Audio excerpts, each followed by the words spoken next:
कि sir partner को authority कैसे मिलती है। पार्टनर को अथॉरिटी एक तो मिलती है एक्सप्रेस तरीके से थ्रू एक्सप्रेस कॉन्ट्रैक्ट, दूसरी मिलती है थ्रू इम्प्लाइड वे में। तो इम्प्लाइड वे में कहां से मिलती कि सर खुद लॉ दे देता है कि हर पार्टनर को, चाहे पार्टनरशिप एग्रीमेंट में लिखा हुआ हो चाहे नहीं लिखा हुआ हो, इससे फर्क नहीं पड़ता है और पार्टनर्स को ये इम्प्लाइड अथॉरिटी रहेंगी। ठीक है। अब क्या क्या इम्प्लाइड अथॉरिटी होती है ये पॉइंट्स अपन ने पढ़ लिए थे। क्या क्या इम्प्लाइड अथॉरिटी के दायरे में नहीं आता है ये पॉइंट्स अपन ने पढ़ लिए थे। ठीक है। तो सर अ, अब इम्प्लाइड अथॉरिटी को लेके ये जो इंट्रोडक्टरी पोर्शन था, मेरे को आपको ये समझाना है, ये one of the most important portion है। तो एक बार पढ़ते हैं और समझते हैं। implied authority of a partner of the firm. A partner has an authority to bind the firm by the acts done by him. Partner ने जो भी काम किया है उससे उसकी अथॉरिटी होती है कि वो फर्म को बाइंड कर सके। क्यों? क्योंकि every partner is agent of rest of the partners and also of the firm. तो अपने काम से ये इनको भी और पूरी फर्म को भी बाइंड कर सकता है। तो पार्टनर को अथॉरिटी होती है to bind the firm by the acts done by him, provided that the act is done in the. अब ये तीन बातें बता रहे हैं। provided the act is done in the ordinary course of the firm's business, ठीक है, and in the firm's name। ठीक है। तो ये पहले ये समझते हैं, the act is done to carry on normal business of the firm, number one. The act is done in usual way of carrying on the firm's business. The act is done in the name of the firm. where an act is done in the personal name of a partner, the firm will not be liable for such acts। आइए ये समझते हैं। Sir मान लीजिए ये एक partnership firm का partner है। ये एक आउटसाइडर मिस्टर एक्स से फर्म के बिहाफ पे कोई कॉन्ट्रैक्ट बनाता है, कोई एग्रीमेंट बनाता है। ठीक है सर। जब ये फर्म के बिहाफ पे कोई कॉन्ट्रैक्ट या एग्रीमेंट बनाता है तो सर वो फर्म के नाम पे किया गया ट्रांजैक्शन होना चाहिए मिस्टर एक्स के साथ में, जो ये पार्टनर कर रहे हैं, पार्टनर पी जो कर रहे हैं मिस्टर एक्स के साथ में। वो अपने पर्सनल नाम से पी और एक्स के बीच में कॉन्ट्रैक्ट नहीं बनाया है, वो इस पार्टनरशिप फर्म और एक्स के बीच में कॉन्ट्रैक्ट बनाया। मतलब उन्होंने ये पार्टनरशिप फर्म के एजेंट के तौर पे बनाया है।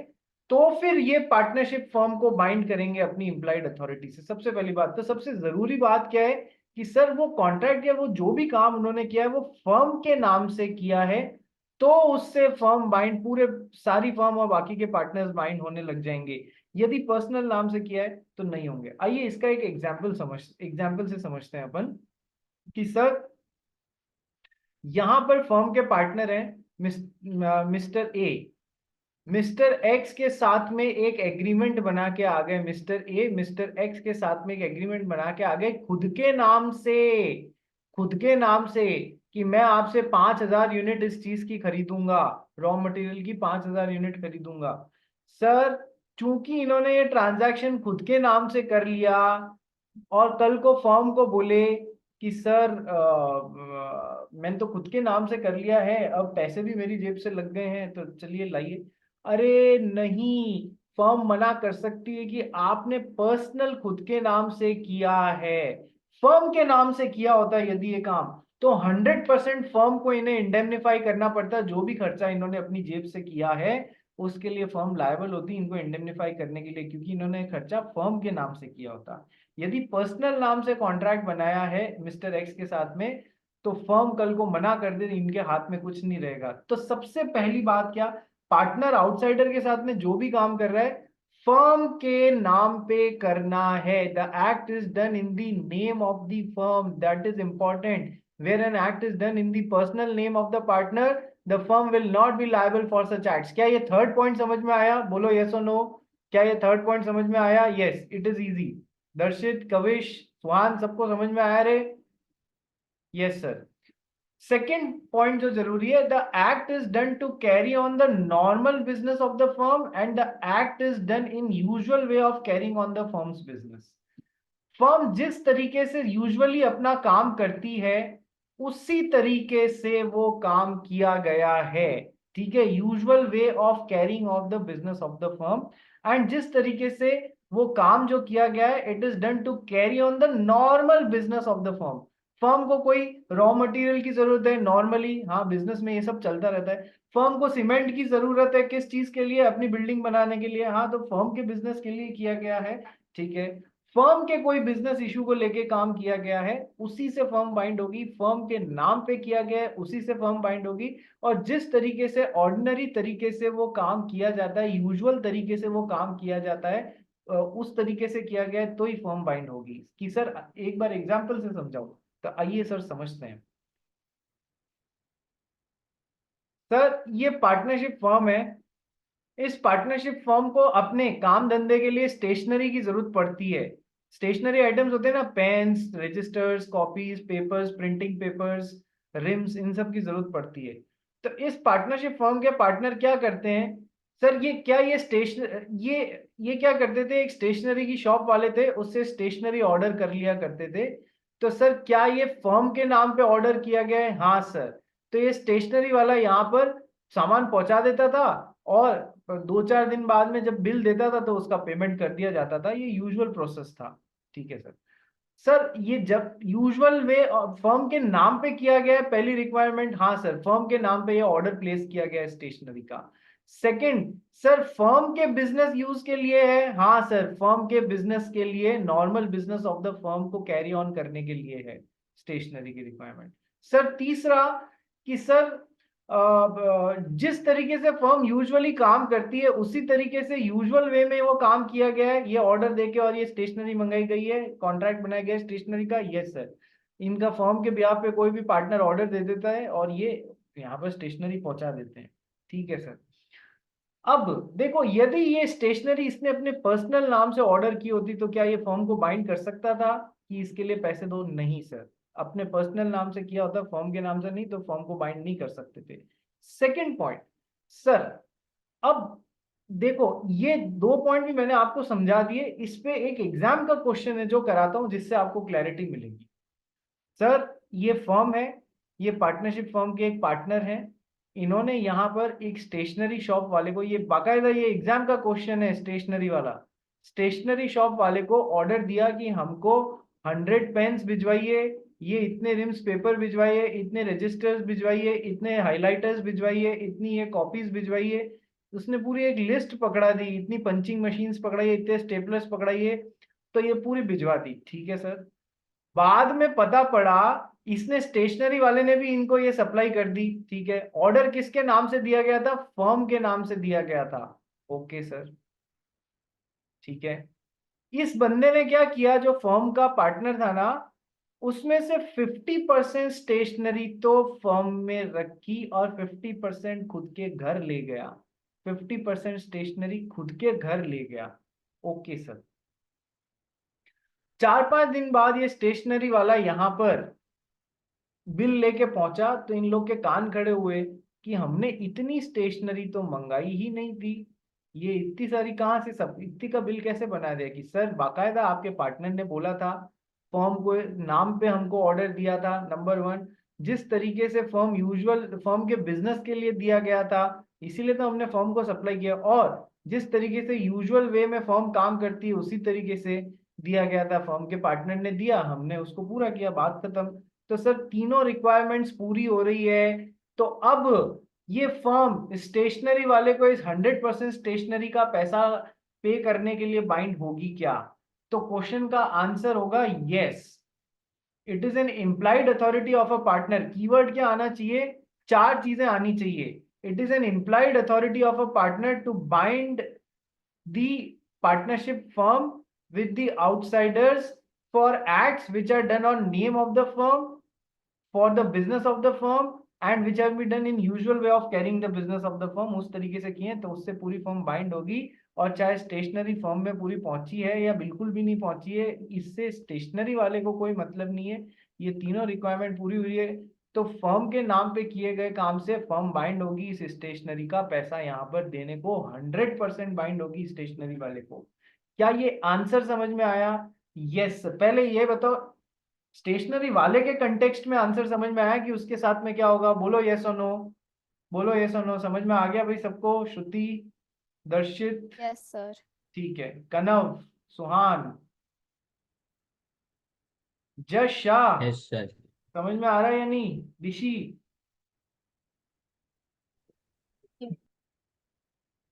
ठीक है। अब आगे क्या होता है सर, कभी कभार एग्जाम में इसमें आगे क्वेश्चन पूछ लेते हैं, ये तीनों पॉइंट्स और वो इम्प्लाइड अथॉरिटी, ये कीवर्ड्स हैं, ये मेंशन होने चाहिए, ठीक है, तो आंसर में नंबर मिलेगा। केवल यस या नो लिख देने से आंसर नहीं में नंबर नहीं मिलेगा, कारण समेत समझाना पड़ेगा, लॉजिक समेत समझाना पड़ेगा। Okay sir. अब कई बार फिर इसी क्वेश्चन में आगे क्वेश्चन पूछता है, what is the remedy available with the firm, what is the remedy available with the firm, कि सर फर्म के किसी पार्टनर ने यदि कुछ ऐसा फर्म के साथ में फ्रॉड किया है, तो सर बाकी के पार्टनर्स और पूरी पार्टनरशिप फर्म उससे इस फ्रॉडुलेंट काम के लिए इंडेमनिफिकेशन मांग सकते हैं, मतलब कि तुमने जो हमारा नुकसान किया है उसकी भरपाई ये इससे डिमांड कर सकते हैं। आंसर वहां पर है। पर जहां तक स्टेशनरी शॉप वाले को पैसा मांगने का अधिकार है या नहीं, उसका आंसर तो आपको विद लॉजिक जो लिखना है वो समझ में आ गया होगा। ठीक है सर, क्या ये पैराग्राफ क्लियर हो गया? इम्प्लाइड अथॉरिटी के लिए क्या क्या बातें जरूरी होती है कि कोई पार्टनर इम्प्लाइड अथॉरिटी के साथ में बाइंड कर सके, उसके लिए ये जरूरी होती है।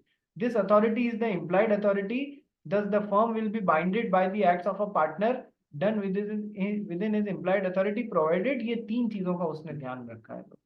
क्या क्या चीजें इम्प्लाइड अथॉरिटी में पार्टनरशिप एक्ट ने पार्टनर को अथॉरिटी दी है और क्या क्या नहीं दी है, ये अपन ने कल पढ़ लिया है। यहाँ पर अपने नोट्स में एक लाइन लिखना कि इम्प्लाइड अथॉरिटी जो है वो लॉ प्रोवाइड करता है किसी भी पार्टनर को, चाहे वो पार्टनरशिप एक्ट में उसको अथॉरिटी एक्सप्रेसली दी हुई हो या नहीं दी हुई हो, पार्टनरशिप एक्ट या लॉ प्रोवाइड करता है उसको ये इम्प्लाइड अथॉरिटी। सुहान गोयल बोल। सर आपने जो अभी वो क्वेश्चन कराया ना, उसमें आपने बोला कि फिर उसकी रेमेडी होगी इंडेमनिफिकेशन बाय फ्रॉड ना, तो वो विलफुल निग्लेक्ट क्यों नहीं हो सकता? विलफुल नेग्लेक्ट तो ये होता है गलती, गलती जानबूझ के मैंने मेरी नेग्लेक्ट से गलती कर दी, नेग्लेक्ट तो बेध्यानी में होता है बेटा, यहाँ तो जानबूझ के फ्रॉड कर रहे हैं ना वो। Okay okay. तो शब्दों का चयन बड़े ध्यान से करें, ठीक है। कि सुहान गोयल ने वो वाली कहानी सुनी थी ना, कौन सी वाली, कि सुहान गोयल पहुंचता है एक राजा के महल में और उसको बोलता है तू अपने परिवार में सबकी मौत देख के फिर सबसे आखिर में मरेगा। राजा ने ये सुन के सुहान गोयल को जेल में डाल दिया। और यही सुहान गोयल के गुरुजी पहुंचे वहां पर और उनको बोलते हैं, अरे राजा जी आप तो अपने परिवार में सबसे दीर्घायु हैं, आप सबसे ज्यादा उम्र अपने परिवार में आपकी है। तो राजा उसको पुरस्कार देता है। कहने का मतलब दोनों ने बात सेम ही बोली थी, लेकिन बोलने का तरीका अलग हो गया, तो एक को डंडे पड़ गए, एक को पुरस्कार मिल गए। तो नंबर मिलेंगे या नंबर कटेंगे, क्या वर्ड्स इस्तेमाल कर रहे हो, कैसे कर रहे हो, इस बात पे डिपेंड करेगा। चलिए आइए आगे बढ़ते हैं अपन। ठीक है, इम्प्लाइड अथॉरिटी में ये जरूर लिखना कि ऐड करना जब भी अपने नोट्स बनाओ कि सर इम्प्लाइड अथॉरिटी जो होती है वो हमेशा लॉ प्रोवाइड करता है, भले ही पार्टनरशिप एग्रीमेंट में पार्टनर्स के बीच में लिखी हुई हो या नहीं। आइए जी आगे चलते हैं अपन। और हाँ, अब एक इम्प्लाइड अथॉरिटी में ही एक इंपॉर्टेंट टॉपिक है, extension and restriction of partners implied authority. Extension and restriction of partners implied authority. एक बार पढ़ ले भाई, कहाँ चला गया दर्शित, इसको पढ़ ले फिर समझाता हूँ। Okay, sir. Extension and restriction of partners implied authority, section 20.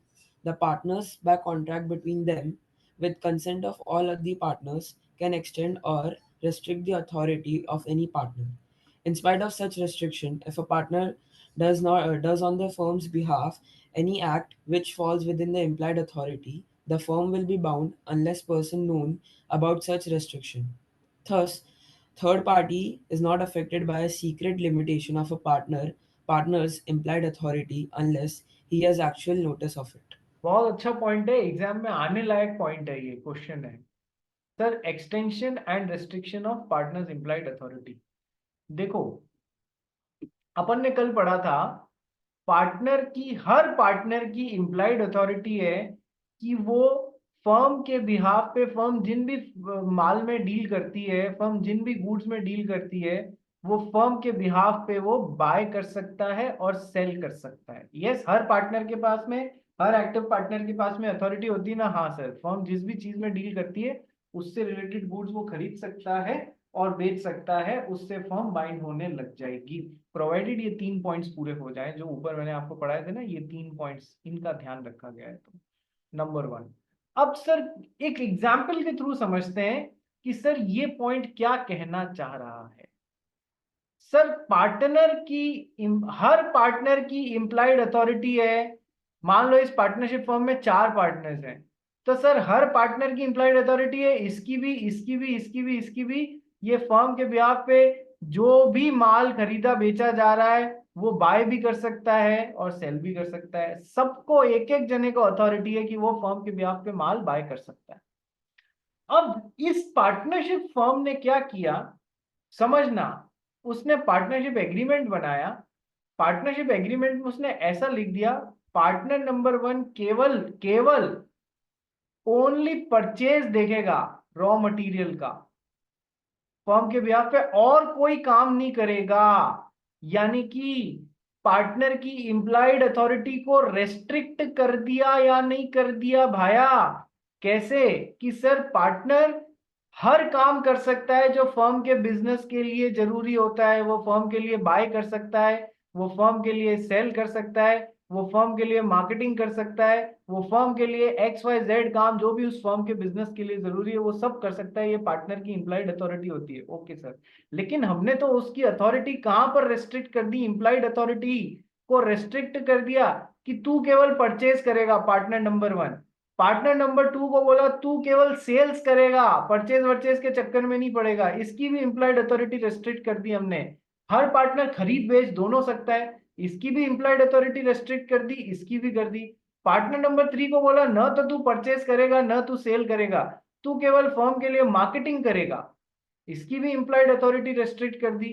Partner number 4 को बोला कि तू केवल प्रोडक्शन प्रोसेस देखेगा और कोई काम नहीं करेगा, न परचेस करेगा न सेल करेगा, तू केवल प्रोडक्शन प्रोसेस देखेगा। यानी हमने पार्टनर को जो लॉ ने इंप्लाइड अथॉरिटी दी थी उसको रेस्ट्रिक्ट कर दी। किसके थ्रू? इनके बीच में कॉन्ट्रैक्ट जो बना ना, पार्टनरशिप एग्रीमेंट, उसके थ्रू।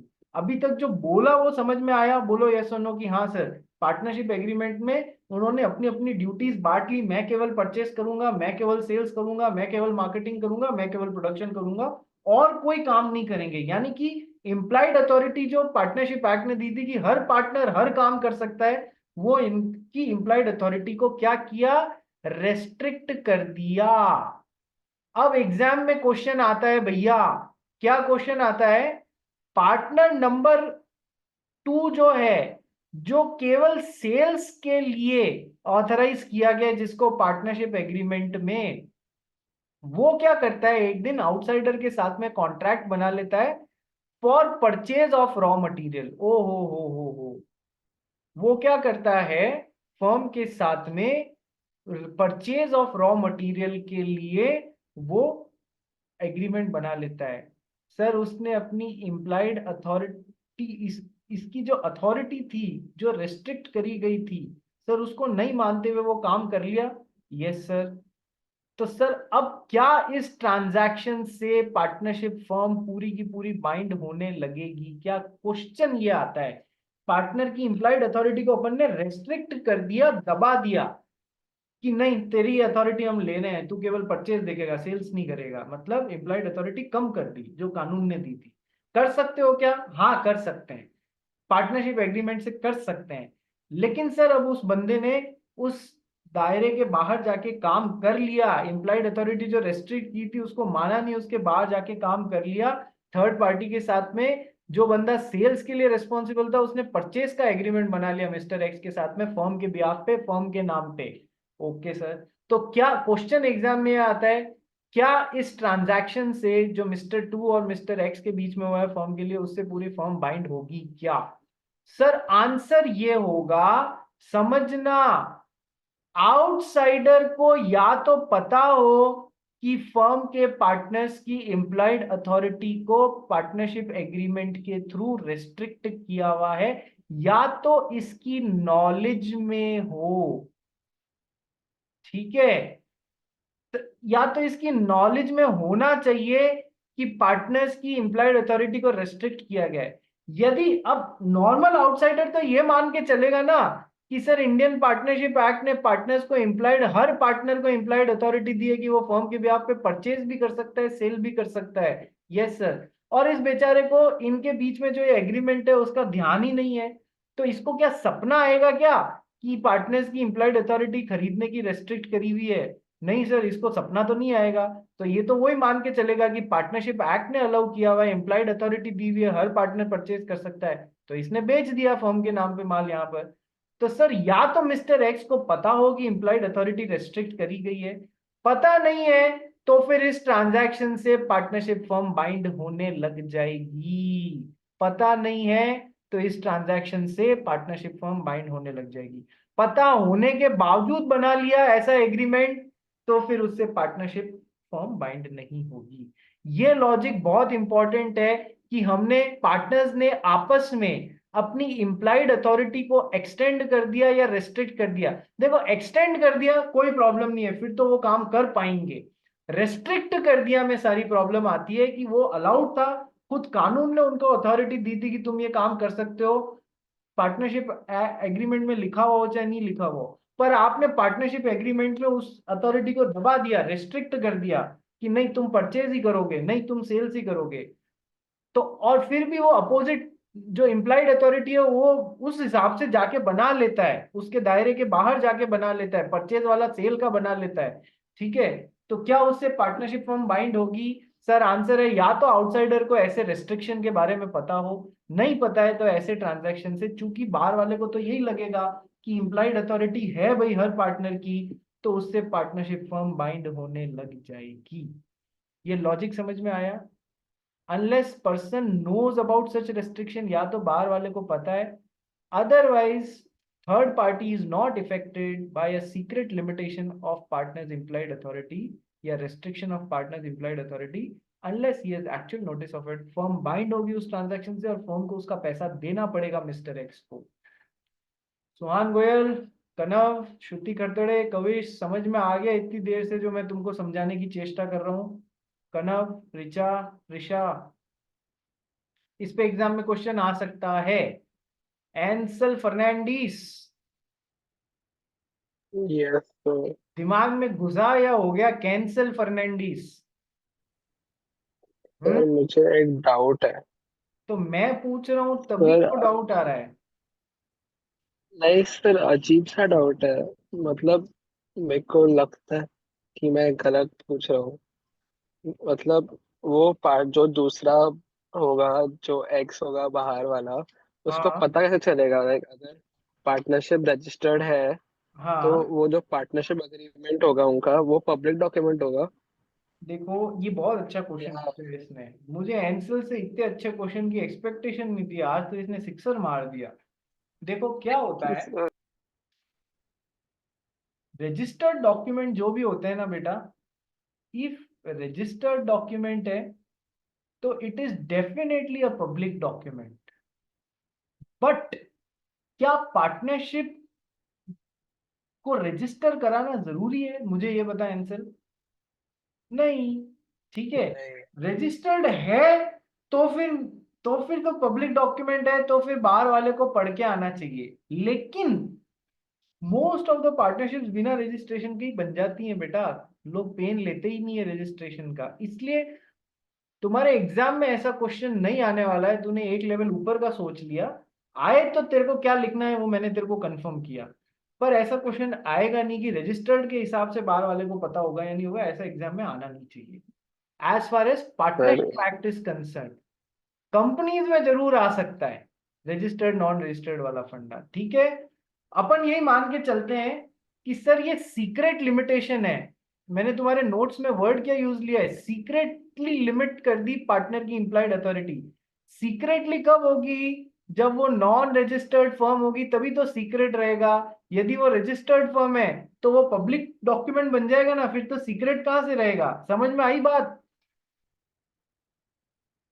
यस सर, पर वो जो थर्ड पर्सन होगा वो पूछ सकता है क्या कि आप मेरे को अग्रीमेंट दिखाओ बिफोर डीलिंग विद, लाइक यदि पहले वाले की तरह? यार कोई नहीं करता है, एक्टर। सबको अपने काम धंधे से मतलब है, बात समझ रहा है? यदि ऐसे करने लगोगे ना, ओके। पार्टनरशिप एग्रीमेंट दिखाओ, वो कहेगा हम किसी दूसरे से डील कर लेते हैं। ठीक है, बात समझा? Yes sir. कंपनी में तो तू आरओसी के पास में जाएगा, उसको बोलेगा ला मैं पैसे देता हूँ, एमओए एओए दे मेरे को। सर सेम, आरओसी जो है वही रजिस्ट्रार ऑफ फर्म्स बन के ही पार्टनरशिप फर्म का को रजिस्टर करने का भी काम करे। तो तू वो यहाँ भी कर सकता है, और तेरे को करना चाहिए एज एन आउटसाइडर। तेरे को डील करने से पहले करना चाहिए एज एन आउटसाइडर, पढ़ना चाहिए यदि इनका रजिस्टर्ड पार्टनरशिप एग्रीमेंट है तो। ठीक है, पर अपन उस एंगल से नहीं समझ रहे हैं, अपन तो एक नॉर्मल तरीके से समझ रहे हैं। मान लो चाहे नॉन रजिस्टर्ड पार्टनरशिप फर्म हो, बाहर वाले बेचारे आदमी को कैसे पता पड़ेगा? बाहर वाले बेचारे आदमी को नहीं पता पड़ेगा यदि कोई सीक्रेटली इन्होंने अपनी पार्टनर्स की इंप्लाइड अथॉरिटी को रेस्ट्रिक्ट कर दिया है, तो बाहर वाले को पता नहीं पड़ेगा। बाहर वाले को पता नहीं पड़ा तो सर, ये नहीं पता पड़ा तो भले ही परचेज वाले ने सेल कर लिया, उससे क्या पार्टनरशिप फॉर्म बाइंड होगी? सर फिर उस केस में तो होगी ही होगी। ये लॉजिक सबको समझ में आया या नहीं आया? बोलो यस और नो, बोलो यस और नो। सर एक बार रिपीट कर सर सकते हो स्टेट? नहीं भाई, रिपीट तो नहीं होगा। तेरा डाउट बता तो मैं तेरा डाउट सॉल्व करूंगा। सर मुझे एक डाउट था कि अगर सपोज थर्ड पार्टी को नॉलेज है कि इसकी इतनी लिमिटेशंस है, तो फिर लाइक फर्म पे क्या अफेक्ट होगा? यदि थर्ड पार्टी मिस्टर एक्स को पता है कि mister number two, partner number two केवल सेल्स के लिए रेस्पॉन्सिबल है, परचेज नहीं कर सकते हैं, फिर भी वो ऐसा एग्रीमेंट उनके साथ में परचेज का बना लेता है, तो फिर उससे फर्म बाइंड नहीं होगी, नहीं होगी, नहीं होगी। बात समझ लिया? ठीक है। राघव काबरा, ओके तेरा सर। स्पेसिफिक डाउट बता तो मैं सॉल्व करूंगा। ब्लंटली स्टेटमेंट मत दे कि रिपीट करो। सर मुझे वो स्टेटमेंट लिखना है, इसके लिए मैं आपको क्या इसके लिए स्टेटमेंट पूछ लिखना है? हिंदी में टूटी फूटी हिंदी में समझा क्या तो मैं रिपीट करता हूँ। मतलब अभी जो आपने बताया कि आरओसी आरओएफ के रिलेटेड जो बताया कि मत लिखना उसको। ठीक है। ओके सर, हम्म। ठीक है। देख कितना काम आसान कर दिया। हाँ भाई शुद्धि, और कोई डाउट? राघव और कोई डाउट? अच्छा, एक जने ने और हाथ खड़ा किया था, राघव नहीं किया था शायद। ठीक है, चलिए। हाँ मेरे को भी वो श्रुति जैसा सेम। ओके, ये तो लिखा है ना, यदि नॉलेज है और फिर भी वो इंप्लॉयड अथॉरिटी के रेस्ट्रिक्शन की नॉलेज है मिस्टर एक्स को, आउटसाइडर को, फिर भी है ना बचकानी हरकतें कर रहे हैं, तो उससे पार्टनरशिप फर्म बाइंड नहीं होगी। ठीक है, नॉलेज नहीं है और कर लिया कि तो फिर तो सर खुद लॉ दे रहे हैं ना इंप्लाइड अथॉरिटी, इन बेचारों को सपना थोड़ी आएगा कि ऐसे पार्टनर्स की अथॉरिटी रेस्ट्रिक्ट की हुई है। ठीक है, तो फिर उससे फर्म बाइंड होने लग जाएगी यदि नॉलेज नहीं होने के कारण ऐसा एग्रीमेंट बना लिया। चलिए, तो अब इंप्लाइड अथॉरिटी पे क्या क्या क्वेश्चन आ सकते हैं? What do you mean by implied authority of a partner? पहला question, what do you mean by implied authority of a partner? State which works are within the implied authority and which works are outside the implied authority of a partner. ठीक है।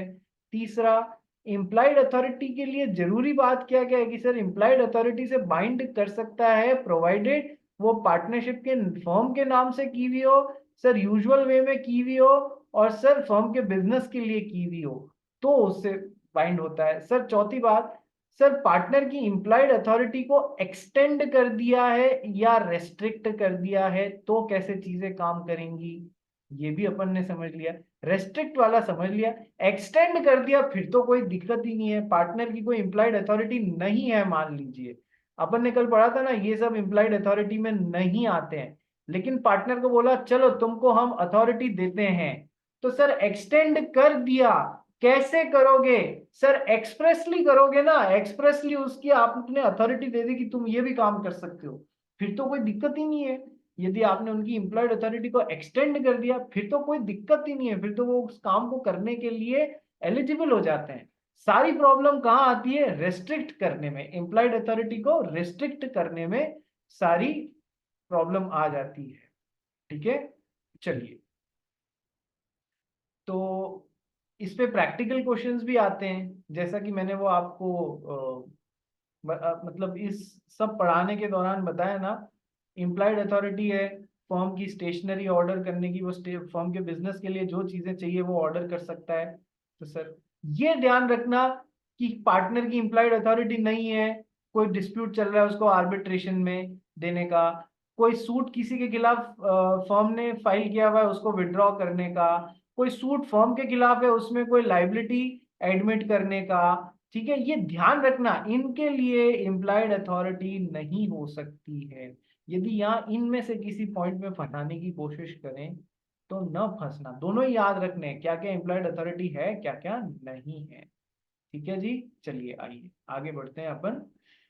Implied authority भी कर लिया। अब next question, partners authority in case of an emergency. Emergency situation है, उसमें partner की जो अथॉरिटी है उससे बाहर निकल के उसने फर्म को लॉस से प्रोटेक्ट करने के लिए कुछ काम कर लिया, तो क्या उससे फर्म बाइंड होगी? आइए देखते हैं क्या आंसर है, पढ़ना भाई इसको। Partner's authority in an emergency, section 21. A partner has authority to do all the necessary acts in an emergency subject to following conditions. First, the act must be done for the purpose of protecting the firm from the losses threatened by emergency. Second, the partner must act as a prudent person would under similar circumstances in his own case. Would act under similar circumstances in his own case। अच्छा,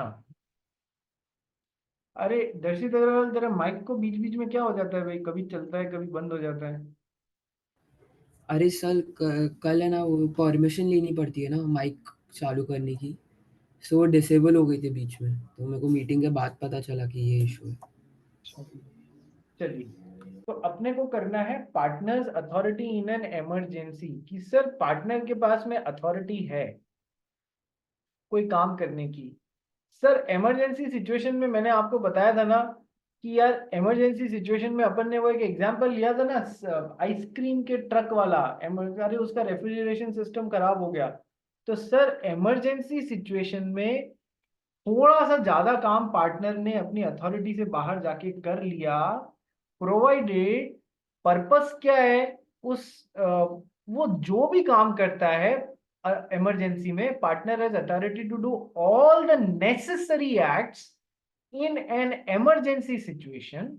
जो भी जरूरी काम है वो सब कर सकता है वो इमरजेंसी में। बस दो बातों का ध्यान रखना है उसको, ये सब्जेक्ट, उसको ये पावर सब्जेक्ट टू कंडीशंस मिल रही है। क्या? सबसे पहली बात कि sir act must be done for the purpose of protecting the firm from the loss threatened by the emergency. Sir emergency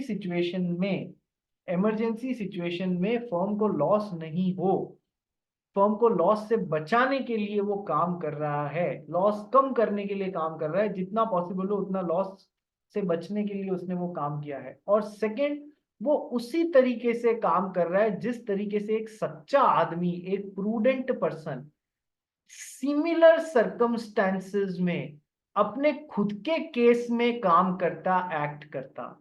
ये लाइनें, ये शब्द बड़े इंपॉर्टेंट है, एज इट इज छपने चाहिए यदि एग्जाम में क्वेश्चन आता है तो। क्या? कि सर वो सारे काम कर सकता है फर्म को, प्रोवाइडेड नंबर वन वो फर्म को इमरजेंसी सिचुएशन में लॉस से बचाने के लिए वो काम कर रहा है, और नंबर दो कि सर उसे वैसे ही काम करना है जैसे एक प्रूडेंट पर्सन, नॉर्मल समझ वाला सच्चा आदमी अब सिमिलर सर्कमस्टेंसेस में अपने खुद के केस में एक्ट करता, काम करता, वो वैसे ही काम कर रहा है। ये दोनों एज इट इज आने चाहिए, ठीक है, वर्डिंग्स आनी चाहिए, समझ आनी चाहिए, तब नंबर मिलेंगे। कैसे? इस पे मैंने आपको एग्जाम्पल भी बताया हुआ है। कैसे भाई? कि सर दो पार्टनर्स थे, एक तो श्रुति खरतड़े और एक प्रिशा, कि सर इन्होंने मिलके जीन्स का बिजनेस स्टार्ट किया कि चलो जीन्स का बिजनेस स्टार्ट करते हैं। तो सर इन दोनों के बीच में ये तय हुआ कि है ना 500 रुपए प्रति पीस से कम पे कोई भी जीन्स नहीं बेची जाएगी, कोई भी पार्टनर नहीं बेचेगा इससे कम में। यदि बेचना है तो पहले दूसरे वाले से पूछेगा फिर बेचेगा। अब श्रुति करते चली गई विदेश, पीछे से प्रिशा को पता पड़ा, क्या पता पड़ा? कि है ना चाइना से बहुत सारे कंटेनर्स जीन्स के डंप होने के लिए आ रहे हैं, उसके बाद तो 200 रुपए में भी अपनी जीन्स नहीं बिकने वाली है। इसने खतरे को कांटेक्ट करने की कोशिश की पर कांटेक्ट हो नहीं पाया, इमरजेंसी सिचुएशन थी, फटाफट ये तो 1 महीने बाद आने वाली थी, यदि ये फटाफट काम एक्शन नहीं लेती तो फर्म को भारी नुकसान होता। तो सबसे पहली बात, इमरजेंसी सिचुएशन थी क्या? यस सर, इमरजेंसी सिचुएशन थी। सर दूसरी बात, पार्टनर को कांटेक्ट करने की कोशिश की क्या? हाँ सर की, पर फेल हो गई। तीसरी बात, सर फर्म को लॉसेस से बचाने के लिए, फर्म 400 रुपए में ही बेच दी इसने अभी, तो सर फर्म को लॉसेस से बचाने के लिए किया क्या? हाँ सर, लॉसेस से बचाने के लिए किया। सर चौथी बात कि सर क्या इसने वैसे ही एक्ट किया जैसे कि एक prudent person in the same given set of circumstances अपने खुद के लिए काम करता, वैसे ही किया क्या? हाँ सर, बिल्कुल वैसे ही किया। तो सर इससे पार्टनरशिप फॉर्म बाइंड होगी। और फिर एग्जाम में क्वेश्चन आता है कि श्रुति गरतड़े ने प्रिशा पे केस ठोका, ये जो भी लॉस हो गया 500 रुपए से कम बेचने के लिए, तो सर क्या ये प्रिशा उसके लिए रिस्पॉन्सिबल है? आंसर होगा, आंसर यहां से निकाल के आपको बोलना होगा, इसलिए फॉर्म बाइंड होगी। और Prisha would not be personally responsible for these acts, क्योंकि इमरजेंसी सिचुएशन थी। क्या ये क्वेश्चन समझ में आ गया? यस सर, समझ में आ गया। चलिए सेम लिंक पे वापस एक बार रिज्वाइन कीजिए, फिर अपन फर्दर समझते हैं।